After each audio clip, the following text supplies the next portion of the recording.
114 Lakshmipur LAC অন্তর্গত 191 এবং 192 polling স্টেশনের ভোট শান্তিপূর্ণভাবে সমাপ্ত হয়।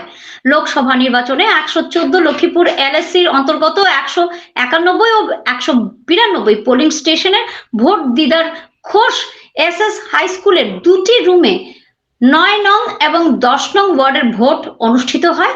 এই ভোট কেন্দ্রে সকাল থেকেই ভোটদান মানুষের উৎসাহ পরিলক্ষিত হয়। উল্লেখ্য, দুটি ওয়ার্ডের ভোটার চা বাগান এবং বস্তি এলাকায় মানুষ দুটি রুমে অনুষ্ঠিত উল্লেখ্য পোলিং এর ভিড় লক্ষ্য করা যায়। দুপুরের কড়া রোদ উপেক্ষা করে স্বতঃস্ফূর্তভাবে নিজস্ব গণতান্ত্রিক দায়িত্ব পালন করেন এলাকার মানুষ।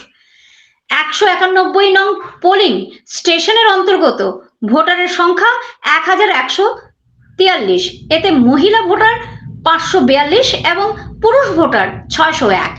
এছাড়া 192 নং পোলিং স্টেশনে অন্তর্গত ভোটারের সংখ্যা 1162, এতে মহিলা ভোটার 565 এবং পুরুষ ভোটার 597। যদিও সকাল দিয়েই কিছু কম ছিল, কিন্তু দুপুরের পর থেকে ভোটারের উপস্থিতি বাড়তে থাকে। উল্লেখ্য, দুটি সেন্টারে 70 থেকে 75% ভোট পড়েছে বলে জানা যায়। বিকেল পর্যন্ত ভোট সর্বশান্তিতে সমাপ্ত হয়। মতিনগর থেকে মৃদুলা ভট্টাচার্যের রিপোর্ট। আপনারা দেখছেন NE24 নিউজ চ্যানেল, ভয়েসে স্বর্ণালী মিশ্র। সঙ্গে থাকুন।